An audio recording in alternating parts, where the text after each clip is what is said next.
제9장. 솔로몬이 여호와의 성전과 왕궁 건축하기를 마치며 자기가 이루기를 원하던 모든 것을 마친 때 여호와께서 전에 기브온에서 나타나심같이 다시 솔로몬에게 나타나사 여호와께서 그에게 이르시되, 네 기도와 네가 내 앞에서 간구한 바를 내가 들었은즉 나는 네가 건축한 이 성전을 거룩하게 구별하여 내 이름을 영원히 그곳에 두며 내 눈길과 내 마음이 항상 거기에 있으리니 네가 만일 네 아버지 다윗이 행함같이 마음을 온전히 하고 바르게 하여 내 앞에서 행하며 내가 네게 명령한 대로 온갖 일에 순종하여 내 법도와 윤리를 지키면 내가 네 아버지 다윗에게 말하기를 이스라엘의 왕위에 오를 사람이 네게서 끊어지지 아니하리라 한 대로 네 이스라엘의 왕위를 영원히 견고하게 하려니와 만일 너희나 너희의 자손이 아주 돌아서서 나를 따르지 아니하며 내가 너희 앞에 둔 나의 계명과 법도를 지키지 아니하고 가서 다른 신을 섬겨 그것을 경배하면 내가 이스라엘을 내가 그들에게 준 땅에서 끊어버릴 것이요 내 이름을 위하여 내가 거룩하게 구별한 이 성전이라도 내 앞에서 던져버리리니 이스라엘은 모든 민족 가운데에서 속담거리와 이야기거리가 될 것이며 이 성전이 높을지라도 지나가는 자마다 놀라며 비웃어 이르되 여호와께서 무슨 까닭으로 이 땅과 이 성전에 이같이 행하셨는고 하면 대답하기를 그들이 그들의 조상들을 애굽 땅에서 인도하여 내신 그들의 하나님 여호와를 버리고 다른 신을 따라가서 그를 경배하여 섬김으로 여호와께서 이 모든 재앙을 그들에게 내리심이라 하리라 하셨더라. 솔로몬이 두 집 곧 여호와의 성전과 왕궁을 20년 만에 건축하기를 마치고 갈릴리 땅의 성읍 20곳을 히람에게 주었으니 이는 두로 왕 히람이 솔로몬에게 그 온갖 소원대로 백향목과 잣나무와 금을 제공하였습니다. 히람이 두로에서 와서 솔로몬이 자기에게 준 성읍들을 보고 눈에 들지 아니하여 이르기를, 내 형제여, 내게 준 이 성읍들이 이러한가? 하고 이름하여 가불 땅이라 하였더니 그 이름이 오늘까지 있느니라. 히람이 금 120달란트를 왕에게 보내었더라. 솔로몬 왕이 역군을 일으킨 까닭은 이러하니 여호와의 성전과 자기 왕궁과 밀로와 예루살렘 성과 하솔과 무깃도와 게셀을 건축하려 하였습니다. 전에 애굽 왕 바로가 올라와서 게셀을 탈취하여 불사르고 그 성읍에 사는 가나안 사람을 죽이고 그 성읍을 자기 딸 솔로몬의 아내에게 예물로 주었더니 솔로몬이 게셀과 아래 벳 호론을 건축하고 또 바알랏과 그 땅의 들에 있는 다드몰과 자기에게 있는 모든 국고성과 병거성들과 마병의 성들을 건축하고 솔로몬이 또 예루살렘과 레바논과 그가 다스리는 온 땅에 건축하고자 하던 것을 다 건축하였는데 이스라엘 자손이 아닌 아모리 사람과 헷 사람과 브리스 사람과 히위 사람과 여부수 사람 중 남아있는 모든 사람 곧 이스라엘 자손이 다 멸하지 못함으로 그 땅에 남아있는 그들의 자손들을 솔로몬이 노예로 역군을 삼아 오늘까지 이르렀으되 다만 이스라엘 자손은 솔로몬이 노예를 삼지 아니하였으니 그들은 군사와 그 신하와 고관과 대장이며 병거와 마병의 지휘관이 됨이었더라. 솔로몬에게 이 일을 감독하는 우두머리 550명이 있어 일하는 백성을 다스렸더라. 바로의 딸이 다윗 성에서부터 올라와 솔로몬이 그를 위하여 건축한 궁에 이를 때에 솔로몬이 밀로를 건축하였더라. 솔로몬이 여호와를 위하여 쌓은 제단 위에 해마다 3번씩 번제와 감사의 제물을 드리고 또 여호와 앞에 있는 제단에 분향하니라. 이에 성전 짓는 일을 마치니라. 솔로몬 왕이 에돔 땅 홍해 물가의 엘롯 근처 엘시온게벨에서 배들을 지은지라. 히람이 자기 종 곧 바다에 익숙한 사공들을 솔로몬의 종과 함께 그 배로 보내매 그들이 오빌에 이르러 거기서 금 420달란트를 얻고 솔로몬 왕에게로 가져왔더라. 오늘 새벽에도 주님의 보좌 앞으로 나오신 성도들에게 하나님의 은혜와 평강이 함께 하시기를 축원드립니다. 네, 오늘 열왕기상 9장 말씀 함께 살펴보도록 하겠습니다. 열왕기서는 이스라엘 왕들에 대한 이야기이죠. 하지만 이것이 고대 이스라엘의 역사에 대한 이야기가 아니고 왕같은 제사장으로 부름받은 우리들에 대한 이야기입니다. 다윗이 죽은 이후에 솔로몬이 왕위에 올랐고요. 그는 7년 6개월 동안 성전을 건축하고 13년 동안 왕궁을 건축하게 됩니다. 솔로몬은 하나님을 사랑하고 예배를 열심히 드리고 다윗의 법도를 따랐지만 그에게 부족한 것이 있었는데 하나님의 말씀을 따르지 못하였던 것이죠.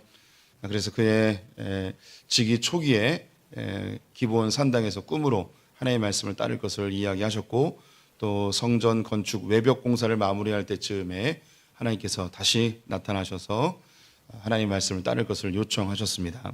이제 성전을 다 완공하고 봉헌식까지 마쳤습니다. 우리가 이번 주에 보았던 것이 그 봉헌식에서 법궤를 안치하며 하나님의 영광이 임하자 감격해하며 하나님께 기도하던 솔로몬의 모습, 또 백성들을 축복하는 모습을 함께 보았습니다. 이 과정 속에서 솔로몬에게 나타났던 그 감정은 성전을 무척 자랑스러워하고 또 자신이 하나님을 위해서 이 성전을 건축한 것에 대한 뿌듯함, 또 이것을 자기의 공로로 생각하여 이 성전을 보고 하나님께서 이 나라를 망하지 않게 또 백성들이 기도하면 다 응답해 달라고 성전을 우상처럼 만들어 버리는 모습을 보이게 되었죠. 성전의 존재 목적은 법궤를 보관하기 위함이고 법궤는 하나님의 말씀의 상징이었습니다. 하나님이 그들과 함께 하심과 또 그들과의 관계성을 보여주는 것이 바로 이 법궤였는데 하나님의 말씀을 듣고 하나님과의 관계, 하나님과의 사귐에는 관심 없이 이 성전 건물 자체에만 온 관심을 두었던 솔로몬의 모습을 우리가 지금까지 보았습니다. 오늘은 솔로몬에게 성전이 완성된 이후에 하나님이 다시 한번 마지막 경고이기도 한데요. 마지막 당부의 말씀을 하시고 또 그의 사역의 업적들을 이야기하고 있습니다. 우리가 몇 차례 읽었는데요. 9장 초반부에 보게 되면 성전 건축을 마친 이후에 하나님께서 다시 솔로몬에게 나타나셨습니다. 2절에 여호와께서 전에 기브온에서 나타나심 같이 다시 솔로몬에게 나타나사 기브온 산당에서 하나님이 솔로몬에게 나타나셨던 방법은 꿈이었죠. 그래서 다시 솔로몬에게 나타나셨습니다. 꿈에 다시 나타나신 것이죠. 기브온 산당에서 하나님이 꿈에서 언급하셨던 내용은 네가 다윗의 법도를 따르는 걸 잘한다. 그런데 너는 하나님의 말씀을 듣는 것, 지혜를 구해야 된다. 하나님의 말씀을 따르는 것, 이것이 참된 지혜다. 너에게 정말 필요한 건 하나님의 말씀을 듣는 거다라는 것을 알려주셨죠. 그때의 꿈에서 깨서 솔로몬은 기브온 산당에서 예배드리는 것을 중단하고 예루살렘 언약궤 앞에 가서 다시 예배드리는 모습을 보았습니다. 근데 오늘 이 꿈에서 다시 하나님이 계시해 주시는데요. 이제 마지막 구절에 보면 그가 일어나서 하나님의 번제단 앞으로 법궤 앞으로 나갔다는 말이 없어요. 이 꿈은 그냥 꿈으로 끝나버리는 것이죠. 솔로몬의 이후의 삶이 심히 우려되어지는 장면이기도 합니다. 하나님 꿈에서 나타나셔서 다시 언급한 것은 4절 말씀에 내가 만일 내 아버지 다윗이 행함과 같이 마음을 온전히 하고 바르게 하여 내 앞에서 행하며 내가 내게 명령한 대로 온갖 일에 순종하며 내 법도와 율례를 지키면 다시 꿈에 나타나셔서 하신 말씀이 너 말씀 잘 지켜야 된다. 말씀을 따라야 된다. 네 아버지가 내 명령과 규례를 잘 따랐던 것처럼 너 하나님의 말씀, 나의 법도를 잘 따라야 된다라고 합니다. 그렇게 하면 네가 그렇게 두려워하는 이 나라를 망하지 않게 견고히 세워줄 것이다 라고 하시죠. 그러면서 이전 꿈과 좀 다른 한마디를 하시는데 그게 6절입니다.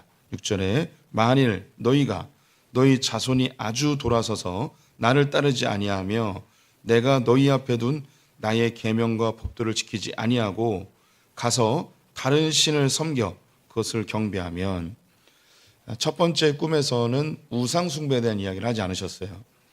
그리고 성전 외벽 공사를 마쳤을 때에도 우상 숭배에 대한 이야기는 없었습니다.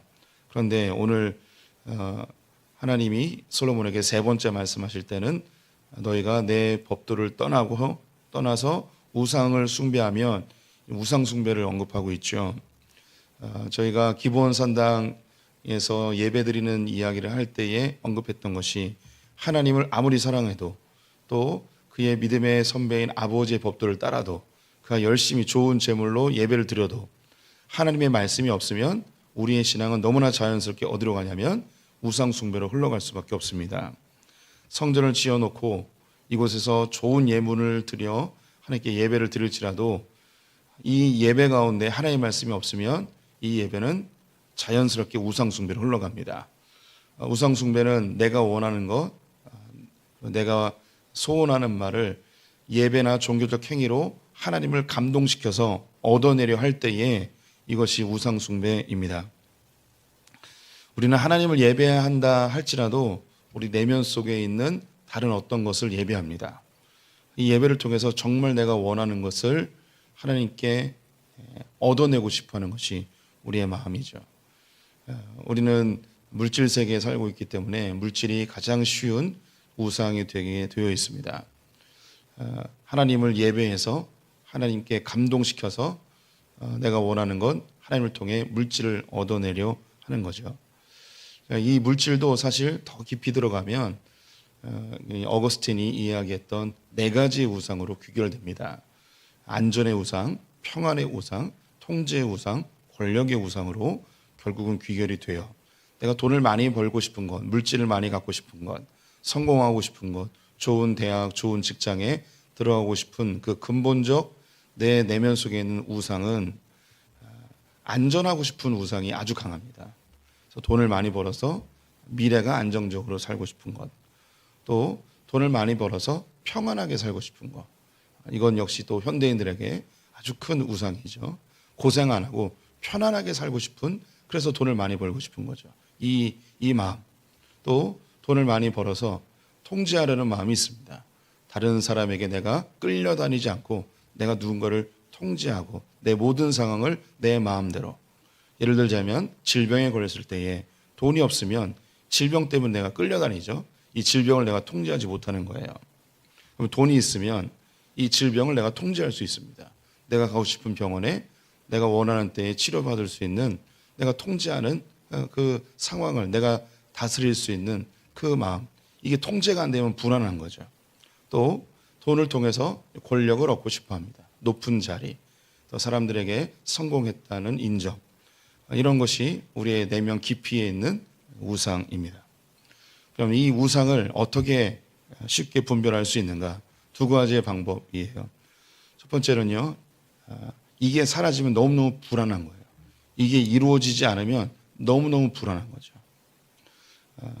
우리의 삶에 불안해지면 너무 두려운 거예요. 내가 지금 미래가 안전하지 못하다고 생각할 때, 내 미래가 안전하게 준비되지 못했다고 할 때 우리는 너무너무 불안한 거죠.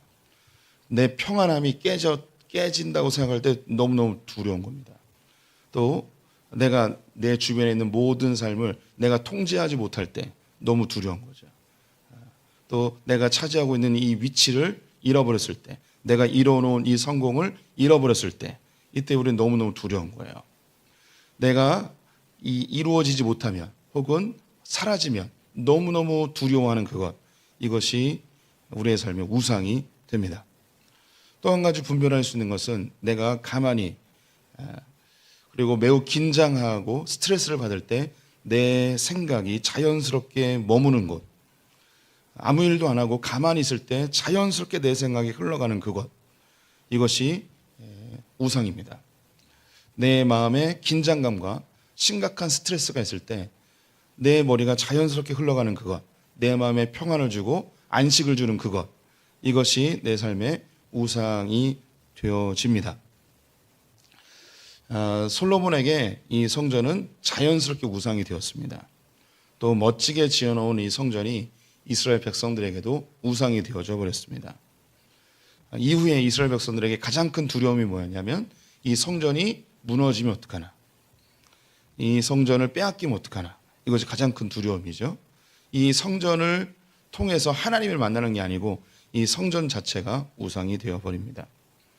목사도 이 우상으로부터 결코 자유로울 수가 없습니다. 이 목사에게 교회는 우상이 되기 딱 좋은 거죠. 수고하여 애써서 교회를 부흥시켜놨는데 이 교회가 무너지면 어떡하나, 성도들이 떠나면 어떡하나, 이 목회 자체가 자기의 우상이 되기 너무나 쉽습니다. 우리 성도님들에게도 우상이 될 수 있는 것 수없이 많이 있죠. 나의 직장, 내가 쌓아놓은 재물, 내가 내 노후를 위해서 준비해 놓았던 어떤 것, 이게 사라져버리면 내 인생은 다 끝난 것처럼 결국 하나님을 통해서 그것을 얻어내려는 거죠. 이 솔로몬에게 하나님께서 나타나셔서 너 하나님의 말씀을 떠나면 너는 반드시 우상 숭배로 흘러간다. 너희 백성이 하나님의 말씀을 붙들지 않으면 너는 반드시 너희 백성들은 우상 숭배로 흘러간다. 그럼 어떻게 하는가? 하나님은요, 하나님보다 높아진 것을 결코 놔두시지 않습니다. 성전이 하나님보다 높아졌기 때문에, 다시 말해 성전이 우상이 되었기 때문에 하나님은 성전을 무너뜨리시죠. 그래서 이야기하는 거예요. 너희가 이 가나안 땅에서 쫓겨나게 될 것이고 너희들이 그렇게 멋지게 생각했던 성전을 다 파괴할 거다. 그럼 사람들이 이스라엘 백성들을 조롱거리로 만들고 비웃게 될 것이다 라고 이야기하십니다. 이렇게 이야기하였는데 솔로몬은 그가 하나님의 법궤 앞으로 나아가 회개했다든지 다시 예배를 드렸다든지 이런 회심의 모습이 보이지 않습니다. 그 이후에 솔로몬의 업적들이 나타나는데요. 이 업적을 보게 되면 굉장히 잘하고 훌륭하고 성공적인 것으로 보일 수 있습니다. 세상적인 관점에서 보면 그는 매우 탁월하고 그는 매우 현명하게 그리고 나라를 너무 잘 통치한 그런 왕으로 보여줄 수밖에 없습니다. 첫 번째 언급된 게 두로 왕 히람과의 거래였어요. 두로 지방에서 이제 레바논이죠. 여기서 백향목을 그리고 잣나무를 그리고 여러 역군들과 금들을 얻어왔습니다.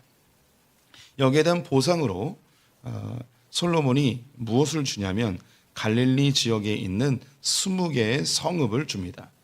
땅을 준 거죠.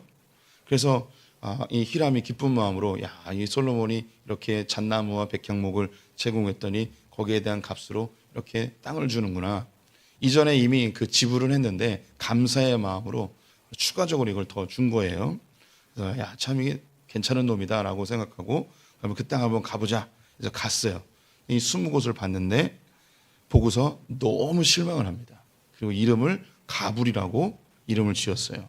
가불의 뜻이 뭐냐면 쓸모없는 땅, 가치 없는 땅, 묶여버린 땅 이런 뜻이에요. 여기는 쓸모없는 땅인 거예요. 아무도 이곳에서 뭘 할 수가 없는 쓸모없는 땅을 선물로 준 거죠. 히람이 너무 기분이 나빴어요. 그래서 히람은 어떻게 했는가? 금 120달란트, 한 성읍에 6달란트씩 해서 이거를 값을 지불해 버립니다. 기분 나쁘다는 거죠. 선물을 줬는데 돈을 지불해 버린 거예요. 이 솔로몬에게는 자기에게 쓸모없는 땅, 별로 가치도 없는 땅을 주어버리고 선물로 주고 생색을 낸 거죠. 거기에 또 120달란트를 얻어내는 매우 현명하고 나라에 이득이 되게 하는 그런 일을 하게 된 것이죠. 하지만 이 솔로몬은 히람과 맺었던 그 은혜의 관계, 아버지 때로부터 흘러왔던 그 아름다운 관계를 깨어버렸습니다. 다윗이 죽기 전에 당부했던 말 중에 세 번째가 왕으로서 아들에게 권면했던 게 너를 대적하는 자들은 멀리하고 너에게 은혜를 베푼 자는 가까이 두어라 라고 이야기했는데 이 히람은 아버지 때부터 은혜를 베푸는 자였는데 이 솔로몬은 그 은혜를 은혜로 갚지 못하는 장면을 보입니다. 하나님 입장에서는 솔로몬이 참 잘못했어요. 하지만 인간적인 입장에서 보면 돈도 얻고 쓸모없는 땅 해결해버리고 너무나 탁월한 지도자라고 보일 수 있겠죠. 그 뒤에 나오는 것이 거대한 이 건축 사업입니다. 여기 언급된 게 성전을 지었고요, 왕궁을 지었고 밀로와 예루살렘 성과 하솔과 무기또와 게셀을 지었습니다. 또 벳호른을 지었고 바알랏을 지었고 다드모를 지었습니다. 10개의 건축 사업을 이야기했어요. 10개를 굳이 언급한 것은 완전수예요. 솔로몬이 하고 싶은 모든 건축 사업을 다 하였습니다. 각종 국고성과 병거성들을 지으며 온갖 건축 사업을 다 하였습니다. 그 중에 게셀이라는 곳에 대해서 한마디 하고 있는데 이 게셀은 애굽의 바로가 솔로몬을 도와서 그 게셀을 정복하였습니다.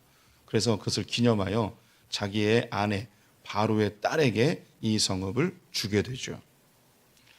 이건 역시 이 인간적인 눈으로 보게 되면 너무 멋진 거죠. 어떤 왕이 등극하여서 나라를 잘 다스려 여러 건축 사업들을 다 하였습니다. 그러면 국가가 더 부강해지게 되는 듯 하죠. 그런데 이것은 하나님의 관점에서는 큰 잘못이었습니다. 첫 번째 잘못이 무엇인가?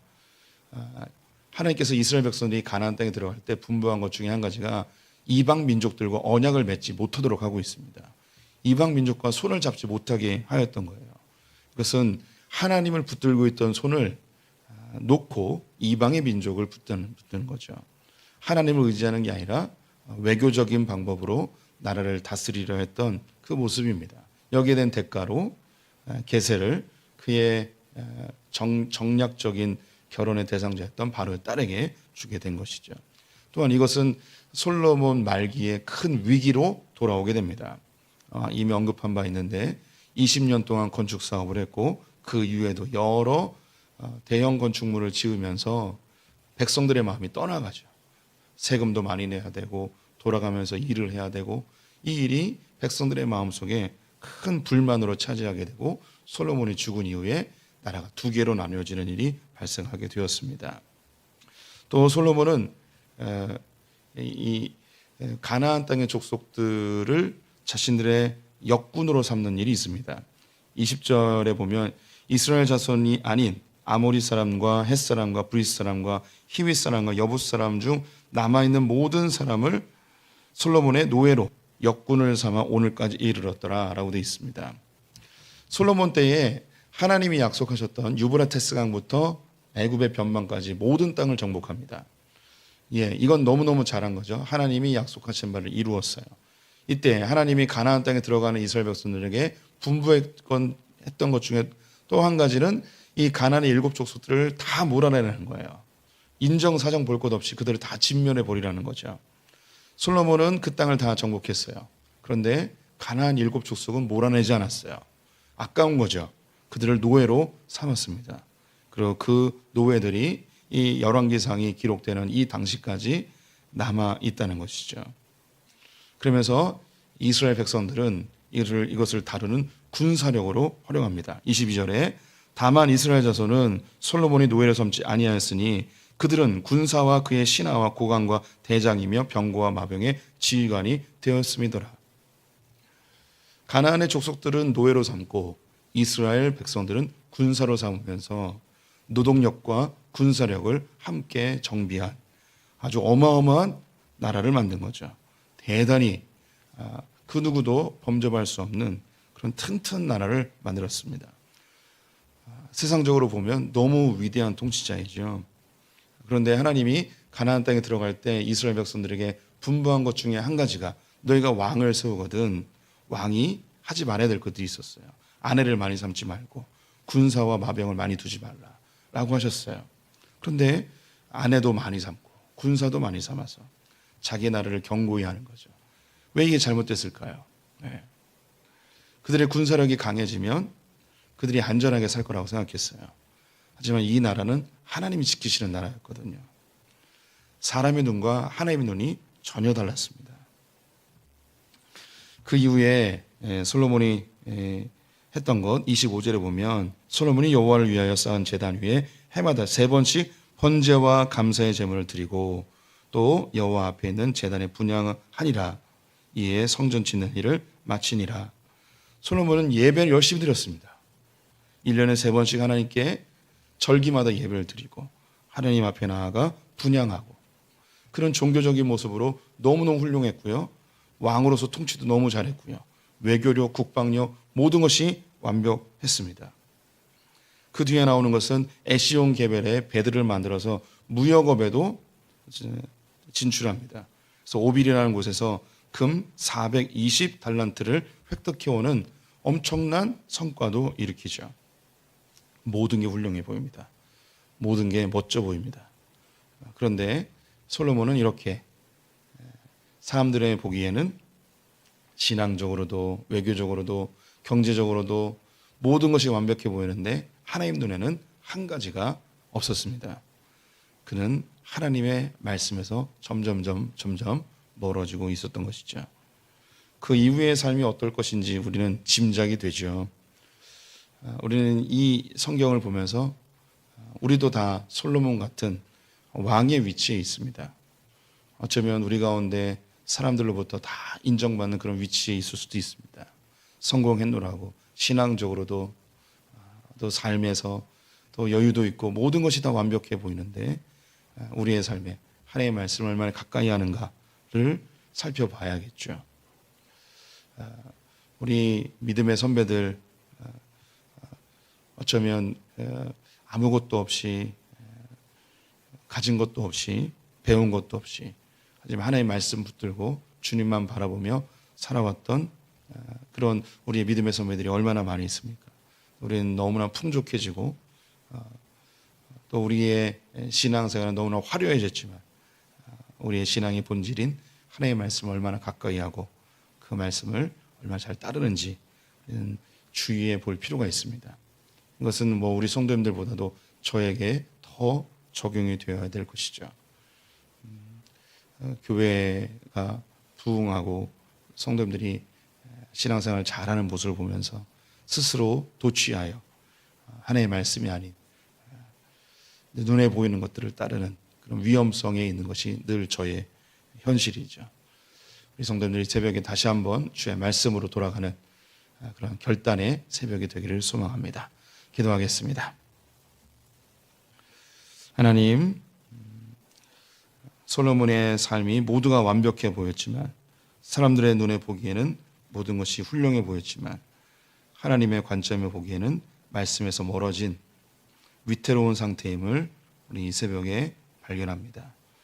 늘 우리가 주님의 말씀을 가까이 하고 복음으로 나를 점검하는 멋진 신앙인들 되게 하여 주시옵소서. 사람들에게는 인정받지 못할지라도 하나님 앞에 인정받는 아버지 백성들 되게 하여 주시옵소서.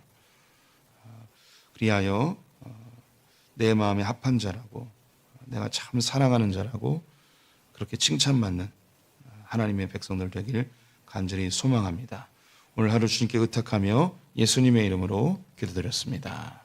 아멘.